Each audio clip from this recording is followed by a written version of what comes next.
د هواپیژندنې ادارې خبرداری ورکړی چې د امریکا جنوب ختیځو سوایلو کې د ایرما د توپان له امله رامنځته شوې څپې خطرناکه دي.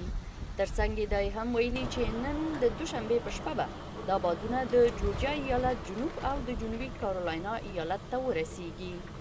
We are still, of course, worried about the storm surge. مونږ اوس هم د توپان د زورور کېدو په اړه چې له شدیدو بارانونو سره به مل وي اندېښنه لرو. نو د لومړي درجې توپان وروسته د موسمي توپانونو اټکل کېږي چې هغه به هم په کافي اندازه سخت او تاواني وي. د ایرما توپان د امریکا په تاریخ کې د دې هېواد د درېیم پر نفوس ایالت د تر ټولو لوی تخلیې لامل شو او اقتصاد ته یې په میلیاردونو ډالره تاوان واړاوه. فلوریدا د امریکا د سیاحت مرکز بلل کېږي چې د دې هېواد 15% ناخالص داخلي تولیدات جوړوي. د فلوریدا د برېښنا شرکت په وینا د دې طوفان له امله شاوخوا 1.4 میلیونه خلک او کاروبارونه برېښنا نه لري او ورځې نه بلکې اونۍ به ونیسي چې د برېښنا د سیستم ځینې برخې ورغول شي. From his house, he says half of the homes he sees have no roofs. زما هغه ګاونډی وایي چې د هغه له کوره ور اخوا د نیمایي کورونو چت نشته.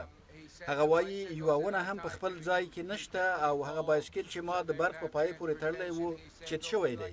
د امریکا جمهور رئیس ډانلډ ټرمپ د یکشنبې په ورځ د فلوریدا ایالت د فاجعې سیمه اعلان کړه. داسې اقدام چې توپان ځپلو ته حکومتي مرستې ګړندۍ کوي. زه فکر کوم چې هر څه ښه پر مخ ځي. ډېر قوي توپان دی. ساحلي ساتونکو ډېره زړورتیا ښودلې ده. تاسو به اورېدلي وي چې هغوی په توپان کې څه مرستې کوي. د حکومت د عاجلو مرستو اداره یا فیما هم د فلوریدا له والي او نورو ایالتونو له والیانو سره خپله دنده په ښه توګه ترسره کړې ده. مخکې له دې نه چې د ایرما توپان د امریکا فلوریدا ته راشي په کارایب او کیوبا کې ډېر تاوانونه یې اړولي دي. د باربودا صدراعظم وایي چې په دغه ټاپو کې 15% ودانۍ ویجاړې شوي دي.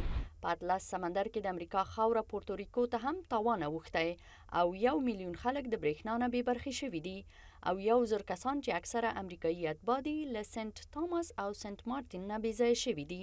د امریکا د دفاع وزارت پورتوریکو او د امریکا ورجن ټاپو ته کشتۍ الوتکې او په سلګونه عسکر استولي چې د بیا رغونې په هڅو کې مرسته وکړي.